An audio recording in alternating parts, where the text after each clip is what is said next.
7वां दिन हो गया। आपका इस सत्संग का जो कार्यक्रम हुआ है वो निर्विघ्न, कोई विघ्न बाधा नहीं, सब सद्भाव, सब प्रेम से आत्मसमर्पण हो रहा। ऐसे ही सत्संग को ध्यान पूर्वक टकटकी लगा करके भाव के साथ श्रद्धा के साथ में मान सम्मान से सुनना चाहिए। जब श्रद्धा भाव भक्ति रहेगी और प्रेम से सुनोगे तो सब चीज समझ में आएगी, सब चीज आ जाएगी आपके सामने। बैठे रहो, सब खुलासा हो जाएगा, सब चीज का निरूपण हो जाएगा, कुछ बचेगा नहीं। लेकिन वो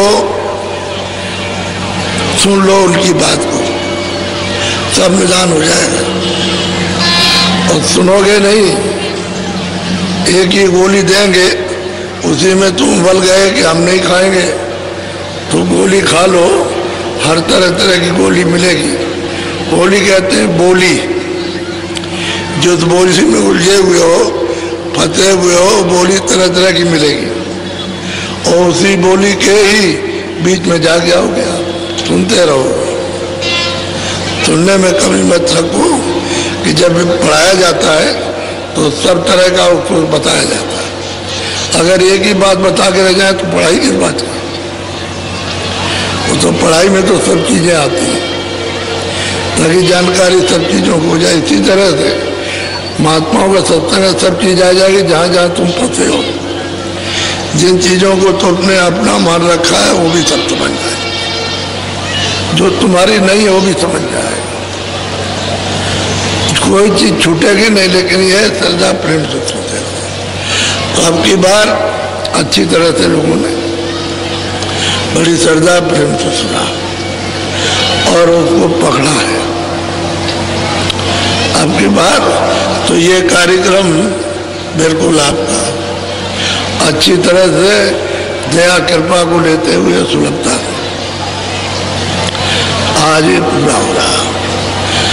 आप आज तक के लिए थे, हम इसलिए भेजना चाहते हैं जल्दी में कि आपका कामकाज जो थोड़ा बहुत रह गया है उसमें चिंता फिक्र होकर तो तुम साधन बदल न छूट जाए।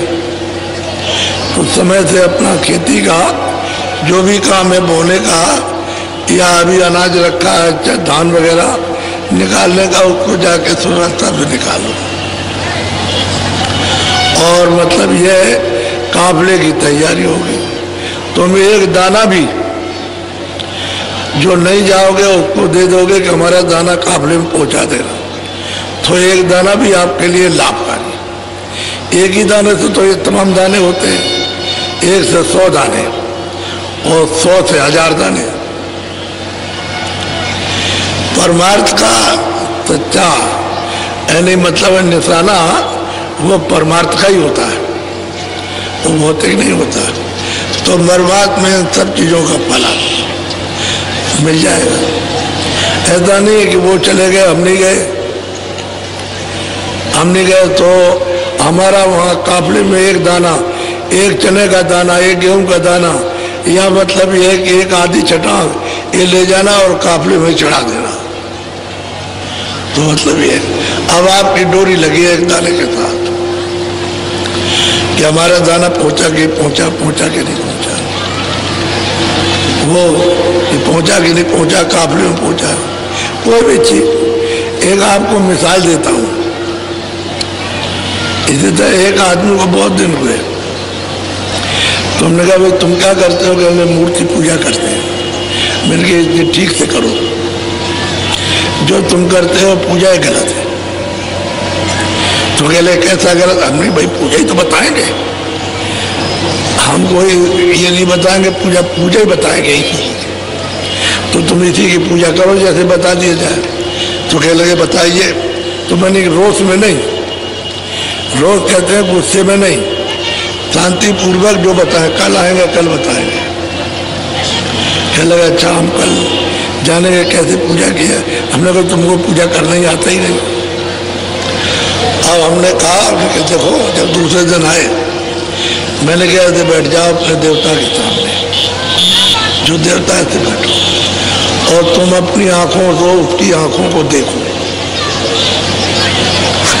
और अपनी पुतली उसकी पुतली को एक जगह रोको, जहाँ उसकी पुतली है उसी पर अपनी आंख को ऐसे रोको।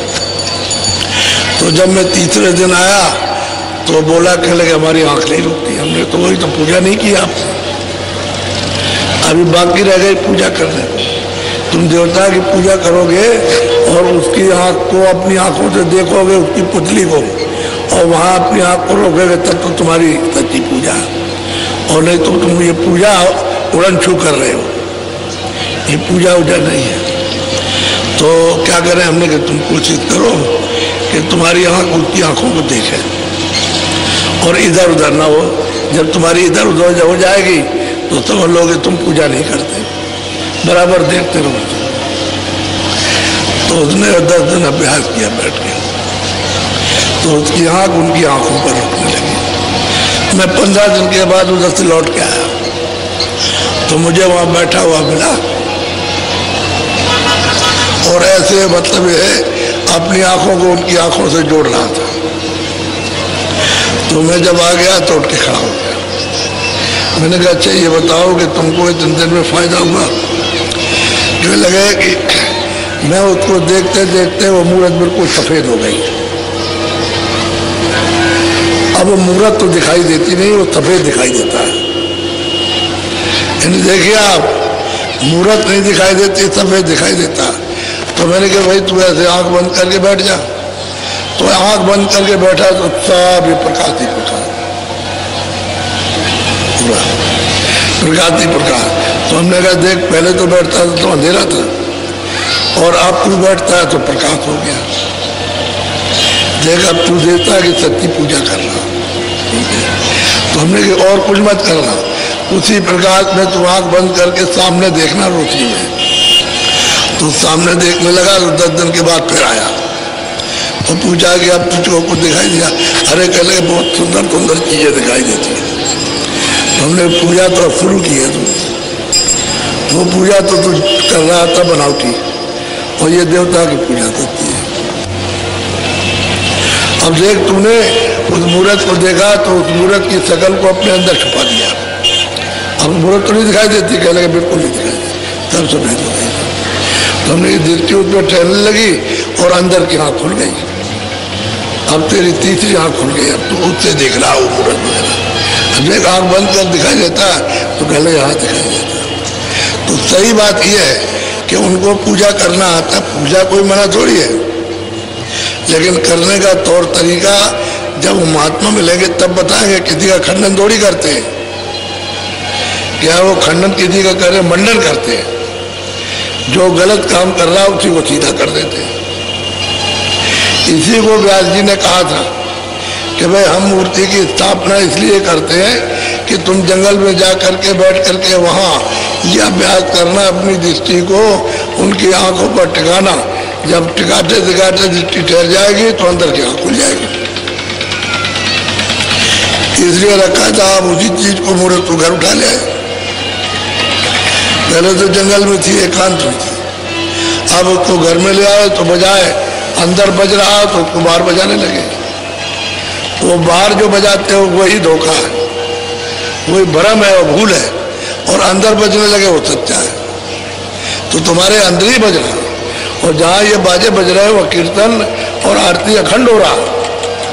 वो कोई खंडन नहीं करते, मंडन करते, यथावत जो चीज है उसको बता देते। लेकिन लोग जो है उसको जानते नहीं, वो समझ बैठते हैं कि भाई मतलब ये है कि कोई खंडन कर रहे हैं। किसी का खंडन नहीं, महात्माओं ने हमेशा मंडन किया। लेकिन तुम जब उनकी बात को पूरा नहीं सुनोगे तो फिर समझ में कुछ नहीं आया। एक दिन तुमने समझ लिया खंडन हो रहा तो तुम चलेगा, दूसरे दिन आ जाओ, तीसरे सुन तो लो सब बात, तब समझ में आएगी। तो फिर हमने उसको रास्ता बताया तो भजन करने लगा। फिर वो लग गया भजन, कह लगे आप नहीं बताते तो मैं यही ऊपर का सब करता रहता और मुझे कुछ भी मिलने वाला, मेरी तो सब भूल मिट गई। तो मैंने क्यों मिटी है कि तुमने समय दे दिया, समझने का समय दिया। यानी रोष में नाराज नहीं हुआ, क्रोधित नहीं हुआ। नहीं, क्रोध आ जाए तो चला जाएगा, फिर क्या पाएगा। इसलिए आप सुन, जो रास्ता नामदान का आपको दिया गया है, वेद जो युक्ति बताई गई है, उसको आप अच्छी तरह से रमा कर लो। और जैसे जैसे सुमरन बताया, जैसे ध्यान, वैसे वैसे भजन शुरू कर दो, तो अंदर का तुम्हारा घाट खुल जाएगा। घाट खुलेगा तो अंदर दृष्टि खुल जाएगी, कान भी खुलेंगे, नासिका भी खुल जाएगी। तो यही सूरत उस प्रकाश में खड़े होकर के देखने लगेगी। क्योंकि जब घाट खुलेगा तो अंधेरा जाएगा, उजाले आएगा, प्रकाश आएगा, रोशनी आएगी। अंधेरे में तो कुछ दिखाई देता नहीं है, लेकिन जब वो प्रकाश आएगा तो दिखाई देगा। इसीलिए अंधेरा आपने कर रखा है। अब आप तक कहा जाता है कि अंधेरे में वो एक जगह अपनी आंख को रोको तो तिल आ जाएगा। तिल है निशान, वही पुतली का, पुतली पर आंख रोकने का निशान है। उसी निशान पर अपने अंदर की तीसरी आंख को जमा दो, बस वो उस पर जैसे ही जमेगी, एक आग रोगी ठहर जाएगी, तो वैसे ही दरवाजा खुलने लगेगा और प्रकाश होने लगेगा, तो तुमको दिखाई देगा। कोई बात खंडन की नहीं करते, सब चीजों का मंडन करते। तुम जिसको जानते नहीं उसको बताते हैं, वो जो बताते हैं तो तुमको अफसोस होता है कि हमने 20 बरस ये किया और कहते कुछ नहीं है। तो बात तो ये कुछ भी नहीं है, क्योंकि खेल किया, अपनी गुड़िया रखे रहे हो और खेल खेलते रहे, गुड़ियों से प्यार करते रहे, और पति तुमको रास्ता मिला नहीं, बताने वाला तुमको कोई मिला नहीं, तो बस वो खेलते ही रह जाओगे और तुमको रास्ता मिलेगा नहीं, और तुम अफसोस करते हो। एक हमारे पास गुरुजी महाराज के पास आया,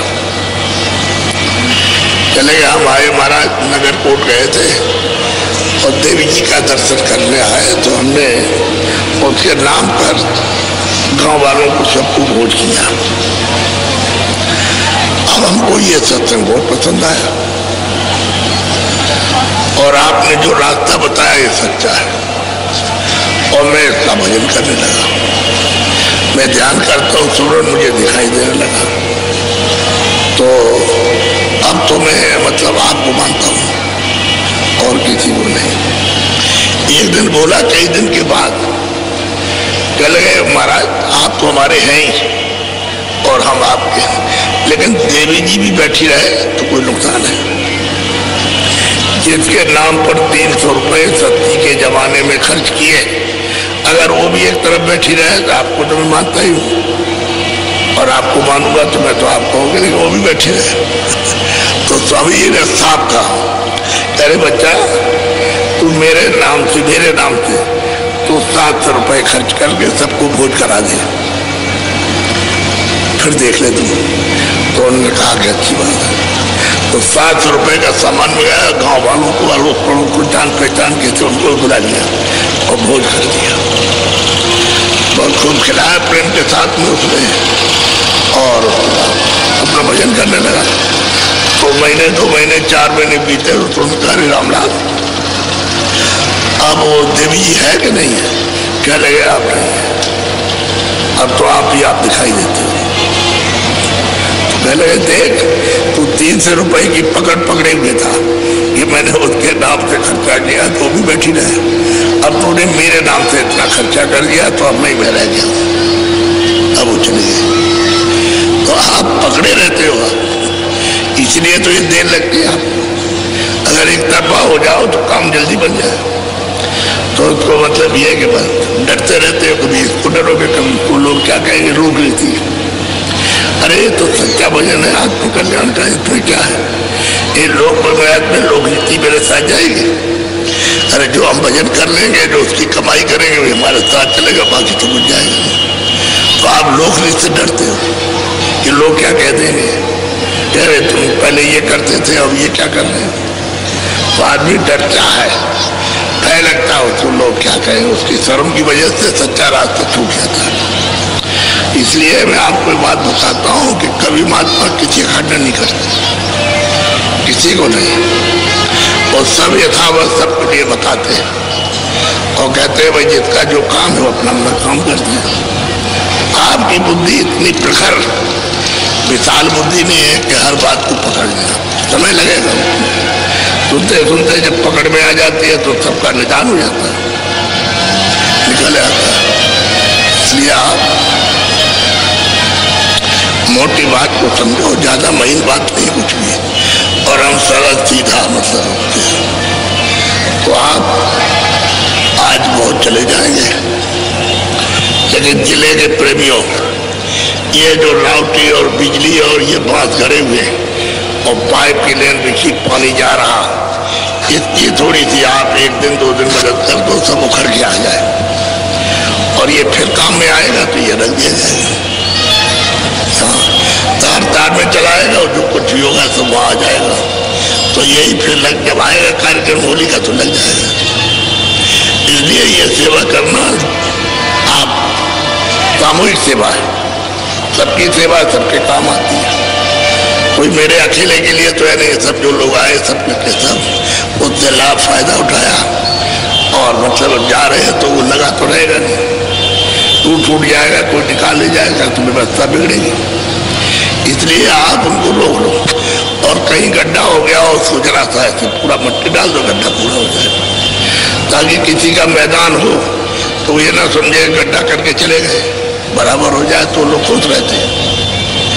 इन्हें ऐसा नहीं है कि खुश नहीं रहते, वो जानते हैं कि आते हैं और फिर अपना ये सब करके और फिर चले जाते हैं, कोई परेशानी नहीं।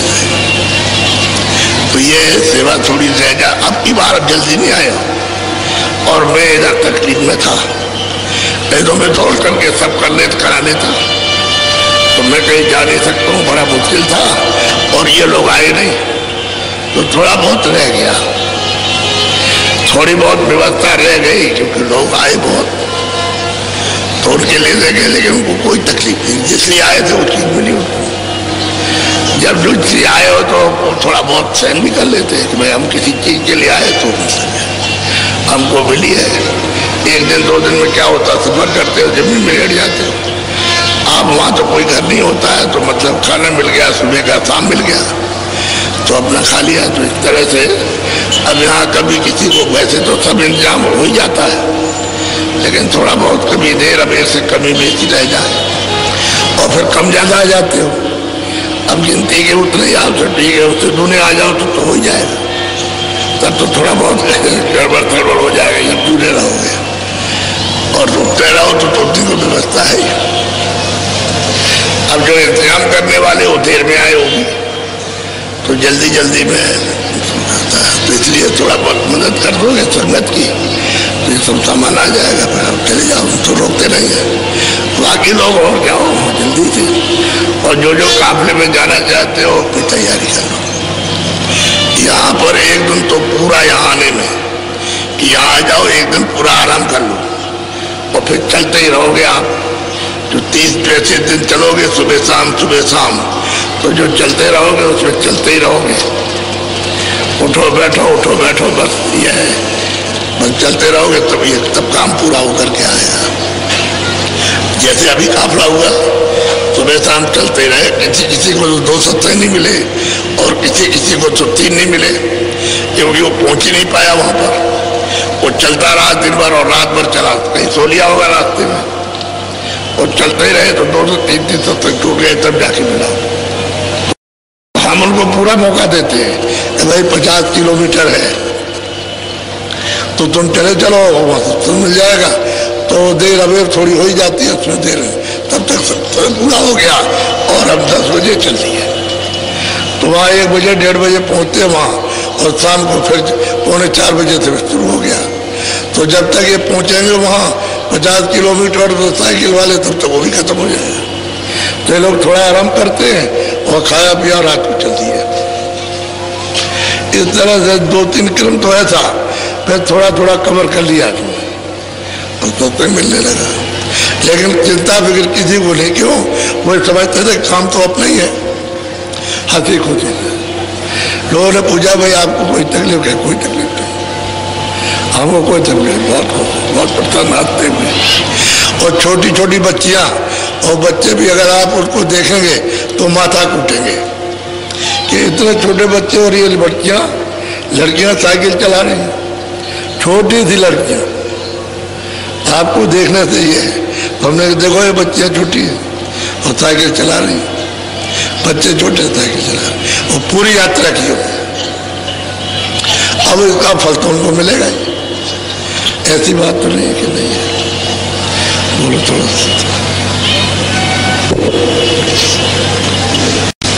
सूरत सहेली नभ पर खेली, परखी मूरत जोत निशान। अब वो कहते हैं सूरत जो दोनों आंखों के पीछे बैठी है वो ऊपर उलट करके आसमान की तरफ चली। नभ कहते हैं आकाश, ऊपर, क्योंकि ऊपर से आई है। तो जब रास्ता उसको ऊपर जाने का मिला और नाम को पकड़ा तो ऊपर चढ़ी, तो ऊपर देखा कि आकाश है। और वहां चढ़ के खड़े होकर के देखती है तो वो ज्योत निशानी,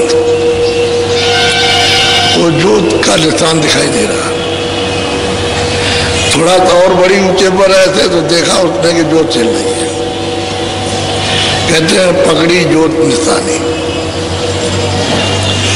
पहले छोटी मालूम हुई दूर से और जरा ऊंचे चढ़ी तो और बढ़ गई, और ऊंचे चढ़ी तो पूरी दिखाई दी।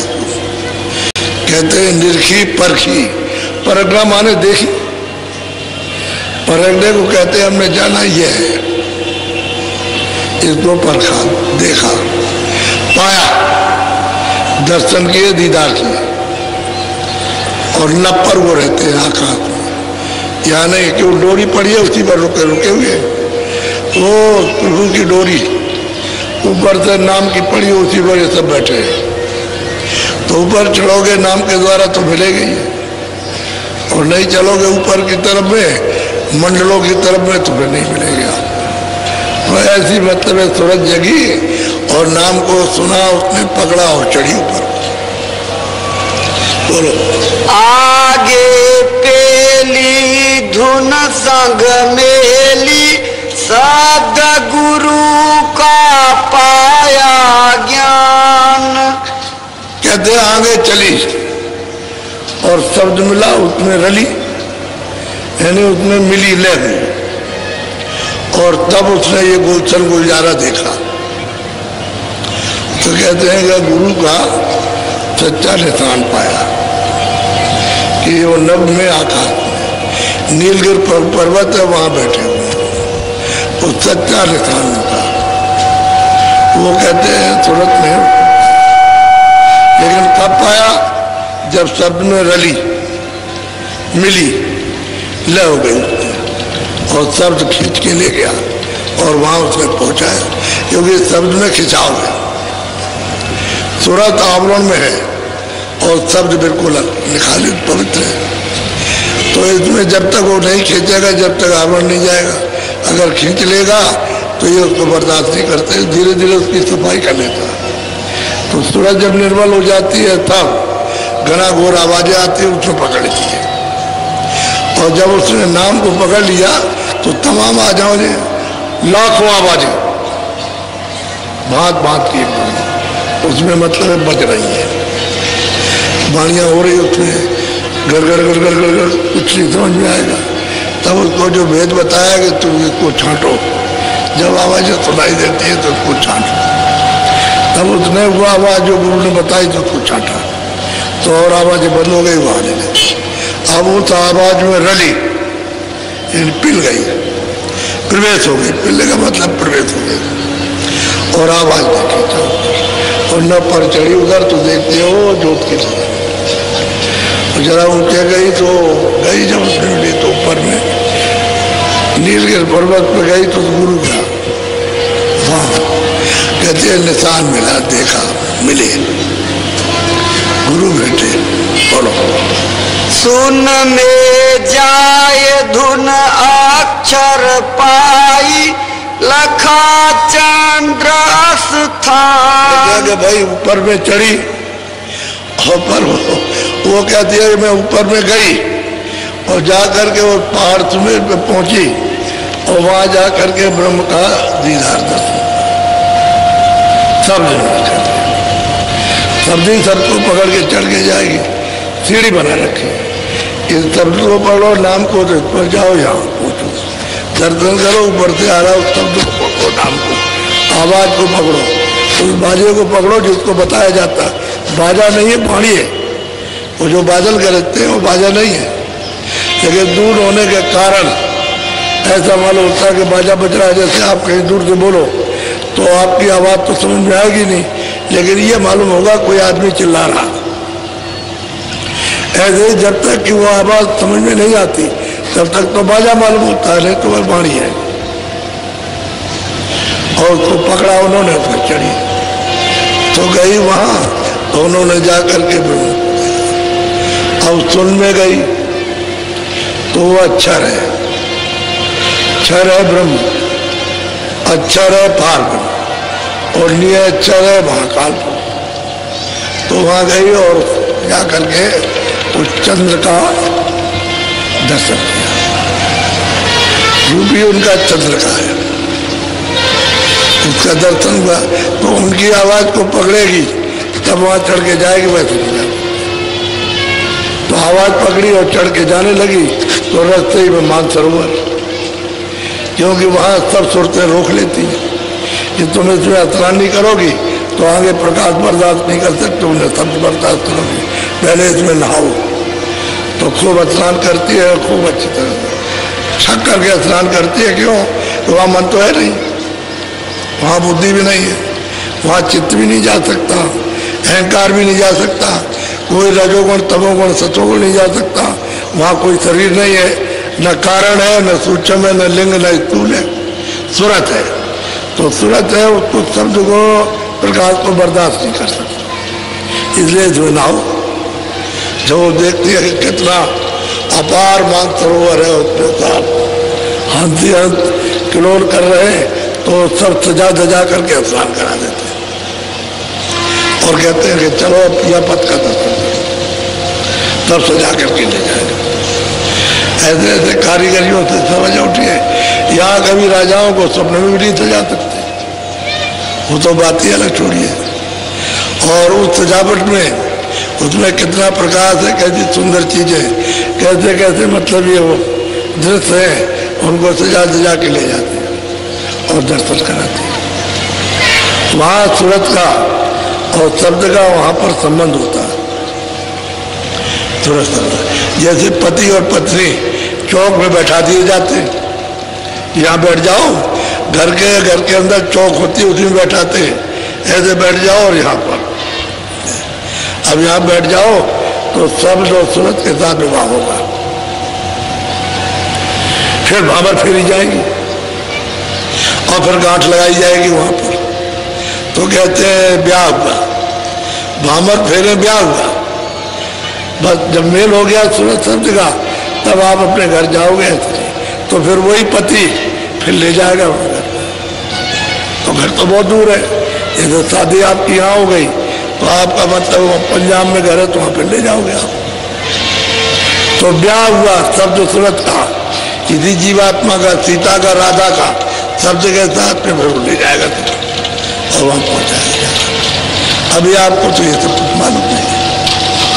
तो कहते हैं गई सुन में, कहते हैं अक्षर में गई, अक्षर में, और वहां दर्शन किए। पहले मानसरोवर में स्नान सबको करना, कोई भी जाएगा चाहे मुसलमानों की रूह हो और चाहे हिंदुओं को, जो वहां जाएगा वो सब उससे नहाएगा, मगर नहाए आगे उसे बर्दाश्त ही नहीं हो सकता और उसको नहा लेगी, अपना रूप धारण करेगी। अब वो जब उसमें नहाएगी तो उसको अपना रूप धारण करना है कि वहां आई थी पहले और वहीं से नीचे उतार के तब कपड़ा पहनाएगा। तो उसकी शक्ति को, उसके ज्ञान को, उसको सबको कम कर दिया, नहीं तो यहाँ कहाँ रहती, इतनी शक्ति लेकर के टिकेगी कैसे, तो कम कर दिया तब कपड़ा पहना। ऐसे हर जगह पर कम कर दिया जाएगा तो वो कपड़ा पहन लेगी, नहीं तो कपड़ा उतार के फेंक देगी। उसमें तो इतना तेज है कि कोई चीज अपने ऊपर रख नहीं सकती। जब शक्ति और ज्ञान सब ताकत उसकी कमजोर बिल्कुल एकदम से जर्जर कर दिया, तब उस पर कुछ भी डाल दीजिए आप। ऐसे नहीं, बड़ी तरकीब से उतारा गया और बहुत समय लगा उतारने में। यानी दयालु पुरुष ने भेजा तो धीरे धीरे उतरते बहुत मुद्दत लगी। ऐसे नहीं कि सीधे चले जाओ, बहुत युग के युग बीत गए, एक एक मुकाम पर वो नहीं आ रही, धीरे धीरे करके फूले उतर। तब जीवात्मा को बताया। अब तो यहाँ महात्मा जल्दी पहुंचा देते, उतार तो बहुत देर में हुआ, चढ़ाने में उतनी देर नहीं लगती, लेकिन ये सब कुछ आप छोड़ दो तब तो देर नहीं लगेगी ले जाने में, उतारने में देर लगी, क्योंकि अब तो आपके पास कोई शक्ति है नहीं है, तो जल्दी से काम वापस जाने का हो जाएगा। लेकिन महात्मा होना चाहिए आपके पास, महापुरुष ले जाने वाला जो जगह हुआ। बोलो। हंसन साथ करे कंतूहल, मान सरोवर कर स्नान। कहते हैं कि वो हंसों के साथ बात सरोवर में कराते हैं स्नान, और फिर वो कतूहल करते हैं खेलो समान, और फिर वो देखते हैं। तो अब उसको अचंभित यहाँ देख रही क्या है, वहाँ देखती वहाँ क्या है, तो मगन और मस्त यहाँ कुछ वहाँ सब कुछ। अब वो चलेगी तो फिर पिया, आगे जाएगी तो बहुत दूर है उनका स्थान, बहुत दूर, लेकिन यह है कि दिखाई नहीं तो देता है। वो तो रचना है इसकी वजह से, नहीं तो दिखाई वहीं से देता है। बोलो। महास्तून चढ़ झांकी गुरु बल, देखा अति मैदान। और वो कहते हैं कि भाई महास्तून का जब मैदान आएगा तो वहाँ खड़ी हो गई, क्योंकि वो शब्द को प्रकाश को बर्दाश्त नहीं कर सकती है, तो वहाँ गुरु की जरूरत है मैदान में। वो तो हजारों यानी अरबों योजन का, एक योजन का 4 कोस अरबों योजन का मैदान है, उसमें पूरी पूरी रचना है। तो उस रचना को कैसे देख के निकल जाएगी? ऐसी रचना है लुभाने वाली है, सब आनंद की, लेकिन रोकने वाली है। उसी को देखते रहो, फिर उसको देखते रहो, फिर उसको देखते रहो, उसको देखते रहो, हटोगे नहीं तो आपकी चाल रुक जाएगी। तो गुरु बल चाहिए, गुरु चाहिए, वो बताने वाला, वहाँ ले चलने वाला, उसकी शक्ति चाहिए, उसकी मदद चाहिए, वो अपना बोल सुनाए और ले चले, तब जाएंगे। वो तो अरबों जोजन लंबा मैदान है, और तब उसके बाद में स्थान मिलेगा महाकाल पर। तो उमर को बाद स्थान है, उस पर बैठेगा। अब नाके पर गई तो अब गुरु वहाँ है मौजूद, जो वो तो मिलेंगे, जब आते जाते हैं तो मिलेंगे, उन्हें तो सूरत जा नहीं सकती। बोलो।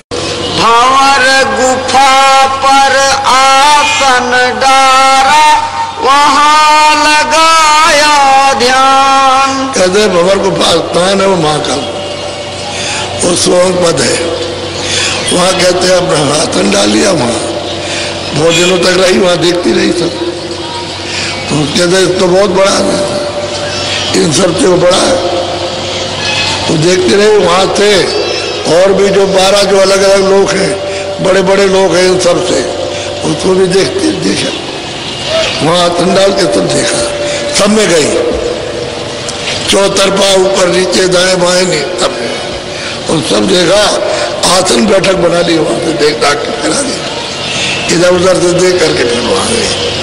वो तो दूरबीन है, उसमें तो दूरबीन लग गई, एक लोचन बहुलोचना, और बहुत आंखें हो गई, चारों तरफ देखती है, ऐसे नहीं कि सामने ही आंखें, क्योंकि जब वो बिल्कुल निर्बल हो गई, वही शरीर तो वही है, तो चारों तरफ देख रही है।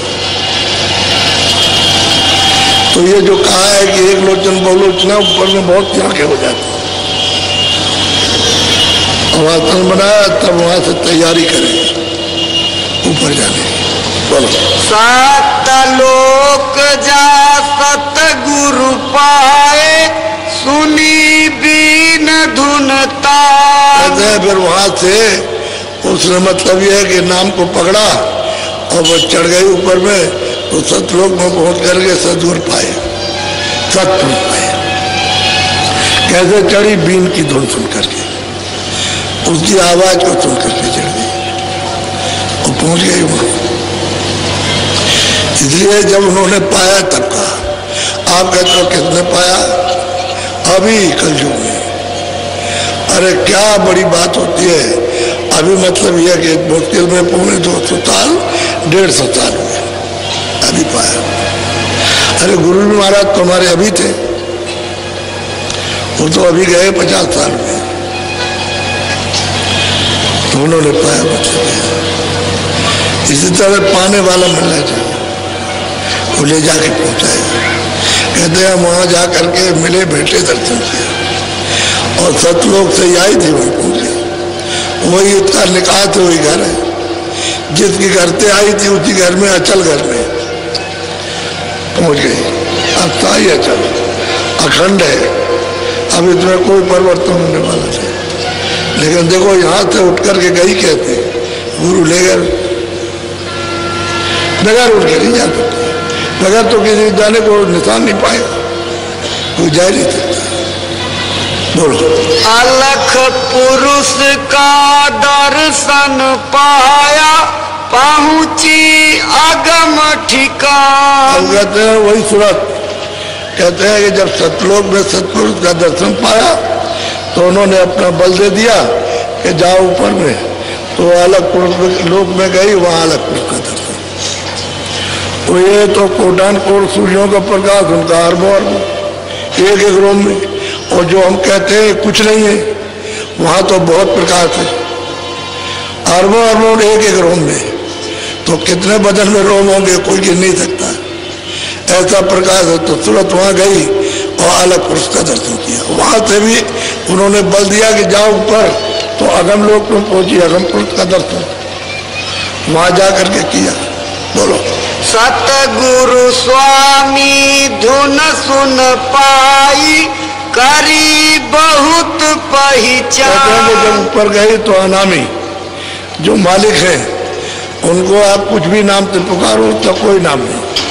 जिस प्यार की नामी से पुकार लो बोलेगा। अरे पिता को पापा कहो, डैडी कहो, पिताजी कहो, बाबा को कुछ भी कहो तो बोलेगा। एक नाम 10 नाम रख लो, प्यार होना चाहिए तो किसी नाम से भी बोलिए।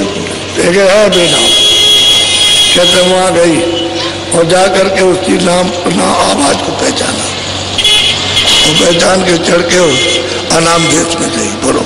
अब आरत ले सन्मुख आई, भेंट चढ़ाई अपनी जान। अब कहते हैं कि भाई हमने तो तुरंत को उस पर चढ़ा दिया, मैं तो ये देखने आया था।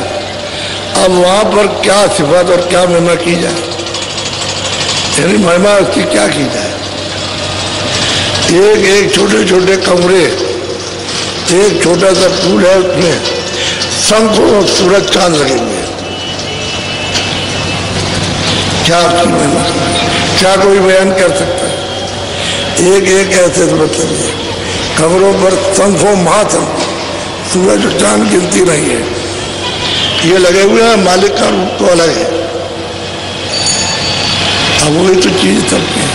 तो ये जब तक वो नहीं मिलेंगे तब तक वो सबका ही माता पिता है। जहां से आई सूरत पहुंचे, और सबने कहा तुलसीदास भी ऐसे ही पहुंचे, वो भी उनको देखते हुए गए, वहां पहुंचे और सबका वर्णन किया और कहने लगे पहुंचा। तभी तो कहते हैं कनिया नामा हर सज्जानंद प्रभु धामा, प्रकृत पार प्रभु और बाती और ब्रह्मणीय ब्रजबनाथी। वो प्रकृत के पार है, सबके परे है, उससे उधर कुछ नहीं है, वही है। जो गया तो वही हो गया, जो गया तो वही हो गया, दूसरी और कोई बात और कुछ नहीं। मिला समुद्र में, सागर में, उसी का रूप हो गया। कैसे पहचानेगा, वही हो गया। इसी तरह से प्रेम के साथ सद्भाव श्रद्धा से रोज 15 मिनट, 20 मिनट, 10 मिनट, 2 मिनट समय मिल जाए, 4 मिनट बैठ जाओ। बड़े भाव के साथ में, भाव सहित जब खोदे प्राणी, जब सूरज से उसकी खुदाई करोगे, अंधेरे में एक जगह रोकोगे और रुकने लगेगी तो बस वो कुआं खुल जाएगा, खुद जाएगा, तो फिर कुआं का मुंह खुल जाएगा, तो उसमें से अमृत आने लगेगा। फिर का आदमी उसी में से आएगा, कुआं है, और आवाज भी आने लगेगी, और उसी में से सुगंधी भी आएगी, तब आने लगेगी। खोजना है, इसलिए कहते हैं भाव के तहत खोजिए। अब रास्ता मिल गया आपको, अब यह कि थोड़ी मेहनत आपकी, थोड़ी अपनी मेहनत और मालिक की दया।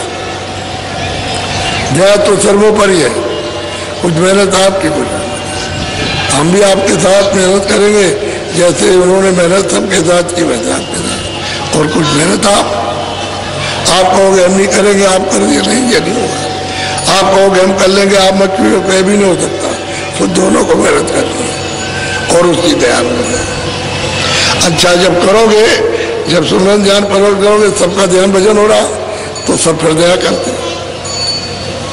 अब वो बात अलग है कि तुम यहाँ कर्मों में फंसे हो, जब तक ये कर्म लगे तब तक मन भागता, तो उसको धीरे धीरे करके लगाया जाता है।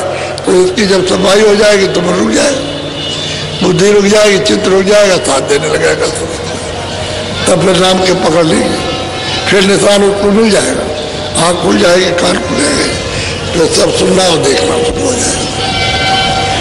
आप लोगों को अभी कुछ नहीं सत्संग मिला, ये तो सत्संग की शुरुआत हुई है। हम पहले कहा करते थे कि आप लोगों ने सत्संग नहीं सुना, अब जब सुना करने के लिए बना लेंगे तब आप सुनने बैठोगे तो शुरू करेंगे। अभी सत्संग सुना दे तो भाग जाओ, तो धीरे धीरे करके बैठा लिया, अब सुनाना शुरू किया है, अब लोग सुनने लगे। देखा काबलों में जहां जहां गए सब ऐसे सुन रहे थे एकदम। जब तक सत्संग होता रहा तब तक कोई चू चिड़ाकने में, जैसे कोई आदमी नहीं यहाँ पर। ये लोगों ने अनुभव की बार किया, हर जगह काफले में जहाँ जहाँ काफला गया वहाँ सब जगह सब लोग सुनते रहते। तो बैठने सुनने वाले जब बना लेंगे तो फिर शुरू हो जाएगा। आप वो सोचते हैं कि ये तो कुछ और था, और हम कुछ लोग सोचते थे और, अरे जो है वही है। असल में बात यह है कि भूल गए और कोई बात नहीं। तो आप लोग बड़े प्रेम, हम आपको याद कर रहे हैं, आप याद करते रहना। मान लो शरीर छूटा तो कोई फिक्र की बात नहीं है, शरीर छूटा है फिर मनु शरीर मिल जाएगा, लेकिन और कोई बुरा काम मत करना, ये ध्यान रखना, फिर दिक्कत नहीं होगी। और तुम बुरा काम करोगे तो फिर सजा देने के लिए तैयार रहेगा। कहेगा मतलब ये है कि इन्होंने आपकी बात नहीं मानी और हमारी तो मानते ही नहीं है, तो इनको हम सजा देंगे। तो नहीं, जो कुछ आपने किया खत्म, अब नहीं करना, तो तुम्हारा वो माफ हो जाएगा, माफी हो जाएगी। कि उनको मालूम कि माफ कैसे किया जाएगा, वैसे तो आप नहीं कर सकते। तो जहाँ तक धोएंगे वहाँ तक धो डालेंगे जल्दी जल्दी में, और नहीं तो उसका खाते ही फाड़ लेंगे। वो जहाँ उसका हिसाब किताब लिखा उसी को फाड़ लेंगे। फाड़ते वक्त में कोई रोक नहीं सकता, जो यहाँ लिखा पड़ी होती है उसमें से निकाल लेता है। तो जब उसका कुछ खाता ही नहीं रहेगा तो ड्यूटी मान जो पहरेदार है वो यही तो कहेगा क्या है तुम्हारे पास, तो कुछ नहीं निकलेगा, कहेगा जाओ नहीं जाओ। कुछ निकले तो रोके, जब कुछ पाप पुण्य रहेगा तो कहेगा जाइए, तो खाते भी नहीं कुछ। तो महापुरुषों को ये खाता पाड़ने का अधिकार और किसी को नहीं है। जो साफ करना साफ कर देंगे, रह जाएगा पाल लेंगे, और जीव को ले चलते तब यहाँ होता है। तो हम आपको जरा जल्दी में छोड़ेंगे, क्योंकि लोगों को अपना कुछ मतलब ये है कि सामान बांधना और तैयारी करना, और बस में अगर आपकी बसें हो तो जरा जरा जल्दी जाना। जब रात को 11 बज जाए तो ठहर जाना, रोक देना, कहते भाई आराम आप भी कर लो, हम भी थोड़ा आराम कर लो, और रास्ते में उसको चाय पिला देना ताकि उसको नींद ना आए। और उसको मतलब ये है कि उसको देखते रहो कि अगर वो ये कहे कि हमको आलस आ रहा तो फौरन कहो गाड़ी खड़ा करो, हम सब लोग बैठे, आप ही के हाथ में सब कुछ है, तो आप आराम कर लो, जो चाय पी लो ये है, थोड़ा आराम कर लो, और नहीं तो थोड़ा सो लो। तो नहीं तो नींद आ गई तो 1 सेकंड में गाड़ी पेड़ से लड़ गई, खड्डे में गिर गई, तो सब लोगों की जानों की खतरा है, तो ठीक नहीं है। उसको चाय पिलाते जाओ, समझे? चाय पिलाओगे तो पी लेगा तो थोड़ी बहुत सुस्ती आएगी, दूर हो जाएगी। और जब उसको कहे कि हमको बिल्कुल ही सुस्ती आ रही तो लोग तो आप भी आराम कर लो, भी कर लेगा, 1-2-2.5 घंटे आराम कर लेगा तो उसकी जो थकान उतर जाएगी, क्योंकि गाड़ी चलाने में भी तो थकान होती है। और हंसी खुशी से बात करते जाओगे, खिलाते पिलाते जाओ तो कुछ नहीं।